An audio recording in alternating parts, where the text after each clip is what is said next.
Bonjour à tous, bienvenue sur la chaîne CryptoKate. Comme je vous avais promis dans la dernière vidéo, aujourd'hui on va parler du wallet MetaMask. D'abord, je vais commencer par vous expliquer c'est quoi MetaMask, puis ensuite on va créer ensemble notre wallet étape par étape. Vous allez pouvoir suivre la vidéo pour créer votre MetaMask en même temps que moi. Et donc, avant de commencer, rappelez-vous que je ne suis pas une conseillère financière. Les informations contenues dans mes vidéos sont à but éducatif seulement. C'est donc très important de toujours aller faire vos propres recherches parce que, comme vous savez, le marché des cryptos est vraiment très volatile et peut comporter certains risques. Investissez seulement ce que vous êtes prêt à perdre. Ceci étant dit, commençons. Donc, le wallet MetaMask, c'est quoi? C'est une extension hautement sécurisée pour les navigateurs web qui nous permet d'interagir facilement avec les dApps de la blockchain Ethereum. C'est donc un pont vers les dApps. Là, vous allez me demander, des dApps, c'est quoi? dApp, c'est le mot simplifié pour dire application décentralisée et ça fonctionne sur les réseaux décentralisés de la blockchain. MetaMask est hautement sécurisé parce qu'il génère sa propre clé privée. Il l'enregistre localement, puis il gère son accès aussi. La clé privée, je vais vous expliquer un peu plus loin dans la vidéo c'est quoi. Je vais vous montrer, ça va être assez simple. Il y a aussi la clé publique que je vais vous expliquer. Ce sont deux éléments très importants d'un wallet. C'est aussi possible de créer plusieurs comptes dans le même wallet, spécialement avec MetaMask. Donc, c'est possible de créer plusieurs clés publiques, permettant ainsi d'utiliser une adresse différente pour chaque transaction si vous le désirez. Bien que MetaMask soit hautement sécurisé, bien, ce n'est pas le wallet le plus sécuritaire parce que ça reste tout de même un wallet connecté au web. Si vous voulez vraiment y aller pour le top sécurité, le hardware wallet, c'est le best. Ça va toujours dépendre de vos buts et de ce que vous voulez faire avec vos cryptos. Si vous voulez faire des transactions puis interagir avec les dApps et acheter des NFT, par exemple, ça va être plus facile et accessible de le faire avec un web wallet comme MetaMask parce que le web wallet est toujours connecté. Donc, c'est assez facile de faire une transaction rapidement.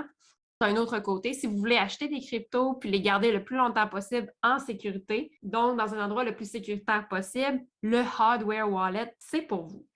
Dans les prochaines vidéos, on va parler plus en détail des différents wallets et de leurs fonctions, donc du hardware, du web wallet et de tous les autres qui existent. On va démêler tout ça ensemble, ça va être plus facile pour vous de comprendre après ça. Donc, c'est très important de vous abonner à la chaîne si jamais ce n'est pas encore fait pour être sûr de ne rien manquer. Puis, n'oubliez pas de cliquer sur la cloche pour recevoir les notifications.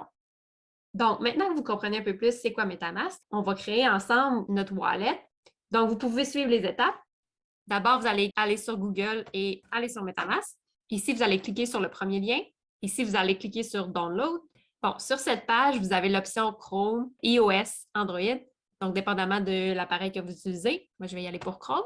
Et puis, quand vous êtes prêt, vous cliquez sur Installer MetaMask pour Chrome. Rendu ici, vous cliquez sur Ajouter à Chrome, Ajouter une extension. Quand vous arrivez ici, vous cliquez. Bon, une fois que c'est fait, vous arrivez ici.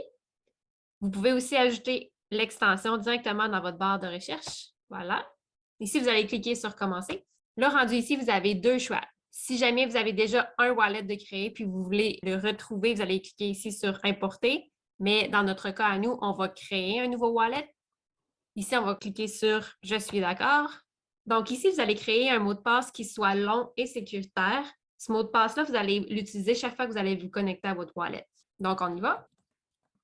Vous allez reconfirmer votre mot de passe. Vous sélectionnez J'ai lu et je suis d'accord, Créer. Ici, il y a une petite vidéo pour vous expliquer comment fonctionne la sécurité du wallet. Ça peut être intéressant de regarder si c'est la première fois que vous créez un wallet. Une fois que c'est fait, vous cliquez sur Next. Ici, on arrive dans le moment le plus important de la vidéo, donc ça va être vraiment important de bien écouter. Dans le début de la vidéo, vous vous rappelez, je vous ai parlé de la clé privée. Bien, la clé privée, c'est la phrase secrète. Cette phrase secrète-là contient 12 mots et ces 12 mots-là sont vraiment importants, donc il va falloir les noter quelque part, que vous allez conserver dans un endroit sûr à lequel personne ne va avoir accès. C'est vraiment important que seulement vous ayez accès à cette clé privée. Si jamais vous oubliez votre mot de passe, donc le mot de passe que vous avez créé juste avant cette page-là, c'est pas plus grave que ça parce qu'avec la phrase secrète, vous pouvez quand même vous créer un nouveau mot de passe. Par contre, si vous perdez ou vous oubliez votre phrase secrète, c'est fini, vous perdez l'accès à vos fonds. Il n'y a aucun moyen pour retrouver l'accès à votre wallet. Donc, c'est vraiment, vraiment important, cette partie-là, de vous assurer de bien noter les mots puis de vérifier 2 fois, puis même 3 fois pour vous assurer de bien avoir écrit chaque mot. Donc, l'idéal, ça serait d'avoir 2 copies de cette phrase-là, puis de les conserver dans des endroits de confiance, idéalement dans des endroits différents pour minimaliser les risques. MetaMask ne peut pas retrouver votre phrase secrète. Donc, rappelez-vous, votre mot de passe, il est important, mais si jamais vous l'oubliez, ce n'est pas la fin du monde. Par contre, votre phrase secrète, c'est vraiment très important de la conserver quelque part de sûr. Donc, une fois que vous avez bien compris cette partie-là, vous allez cliquer ici pour révéler votre phrase. Donc, voilà. Les 12 mots ici, c'est votre phrase secrète, donc votre clé privée. Vous allez les noter quelque part. Je vous recommande fortement de ne pas garder cette phrase-là dans votre ordinateur, dans aucun appareil électronique. Écrivez-le sur du bon vieux papier. Conservez-le dans un endroit sûr.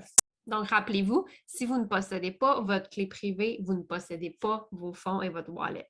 Si vous vous rappelez, dans le dernier vidéo, on a parlé de la plateforme d'échange Binance. Dans le cas de Binance, vous ne possédez pas votre clé privée. Donc, si jamais vous oubliez votre mot de passe, vous pouvez demander à Binance de changer votre mot de passe. Ça fonctionne un peu comme n'importe quel site ou n'importe quel compte que vous possédez dans le Web 2. Donc, Binance, c'est la tierce partie qui va retrouver votre mot de passe pour vous. Dans le cas de MetaMask, il n'y a pas de troisième partie. Donc, c'est vous directement qui possédez votre clé privée, puis vous vous assurez de la garder en sécurité. Donc, une fois que vous avez noté vos 12 mots, votre phrase secrète, vous cliquez sur Next. Ici, ça vous demande de confirmer encore une fois votre phrase secrète pour être sûr que vous l'avez bien notée et que vous n'êtes pas trompé. Donc, vous y allez en ordre. Dans le même ordre qu'on vous a donné votre phrase, vous sélectionnez les mots. Une fois que c'est fait, vous confirmez. Félicitations, votre MetaMask est créé. All done. Donc, voici votre MetaMask. C'est à ça que ça ressemble. Ici, vous pouvez voir que vous avez 0 Ethereum parce que vous venez juste de créer. Mais quand vous allez envoyer des Ethereum ou d'autres coins, d'autres tokens dans le wallet, ils vont apparaître ici en bas. Ici, c'est les Ethereum, mais il va y avoir d'autres tokens qui vont apparaître ici. Si on regarde rapidement les fonctions, on peut acheter, on peut envoyer, puis on peut swap des tokens. Ici, Asset, ça montre ce que vous avez. Si on clique ici, vous allez voir toutes les transactions que vous allez avoir faites. Ça va tout apparaître ici. Sur la blockchain, toutes les transactions de A à Z sont enregistrées. Donc, tout ce que vous allez faire, toute l'activité que vous allez faire, ça va être tout enregistré ici. Donc, c'est assez facile de retrouver une transaction. Ici, vous avez la compte 1. Et puis ici, les chiffres qu'il y a ici, juste en dessous de la compte 1, ça, c'est votre clé publique. Donc, vous vous rappelez, la clé privée, c'est vos 12 mots, donc votre phrase secrète. Bien, votre clé publique, c'est les chiffres ici. Cette clé publique-là, vous allez l'utiliser, par exemple, pour envoyer vos fonds de Binance vers MetaMask ou inversement, puis aussi vers d'autres plateformes, d'autres wallets. Donc, c'est ça ici que vous allez utiliser. La clé publique, c'est un peu comme votre numéro de compte en banque. Comme MetaMask n'est pas régularisé, c'est une application qui est décentralisée. Donc, vous n'avez pas besoin d'entrer votre identité pour créer votre compte MetaMask. Comme vous venez de voir, on a créé notre MetaMask ensemble, puis on n'a pas besoin de rien entrer. Donc, ils n'ont pas notre nom, ils n'ont pas notre adresse, ils n'ont pas tout ce qui va avec. La seule information qui rattache vos transactions à votre wallet, c'est la clé publique ici. C'est ce que vous allez utiliser pour faire toute transaction vers un autre wallet ou vers une autre plateforme d'échange. Donc là, en ce moment, on est sur la blockchain Ethereum. Si vous cliquez ici, vous pouvez ajouter d'autres networks. Vous allez cliquer ici, puis ça va ressembler à ça. Là, on n'ira pas plus loin que ça pour aujourd'hui. Dans une prochaine vidéo, on va pouvoir regarder ensemble comment ajouter des networks. Les autres networks que vous pouvez ajouter, il y a par exemple Binance Smart Chain, il y a aussi Polygon et il y en a plusieurs autres. On va les voir dans une prochaine vidéo. Si vous revenez en arrière, si vous cliquez ici, là, vous voyez que vous êtes à votre compte 1, la compte 1 de ce wallet. Vous pouvez aussi en ajouter. Si vous cliquez sur « Créer un compte », vous pouvez donner le nom que vous souhaitez, par exemple. Bon, ici, vous êtes sur votre deuxième compte dans le même wallet. Vous voyez ici, le numéro de la clé publique a changé. Donc, chaque compte va avoir une clé publique différente. Puis c'est pour ça que si vous le souhaitez, vous pouvez avoir une adresse différente pour chaque transaction pour rendre vos transactions encore plus anonymes. Donc voilà, c'est tout pour aujourd'hui. J'espère que vous avez apprécié la vidéo. Dans la prochaine vidéo, on va parler ensemble des différents wallets. Qu'est-ce que c'est un wallet plus en détail, de la clé privée versus la clé publique. Même si on l'a vu aujourd'hui, on va le voir plus en détail dans la prochaine vidéo. On va voir aussi les différents types de wallets, comme je vous ai parlé en début de vidéo. Donc voilà, n'oubliez pas de vous abonner si jamais ce n'est pas encore fait. Laissez votre commentaire parce que j'adore vous lire. Puis n'oubliez pas de liker la vidéo. Sur ce, ciao!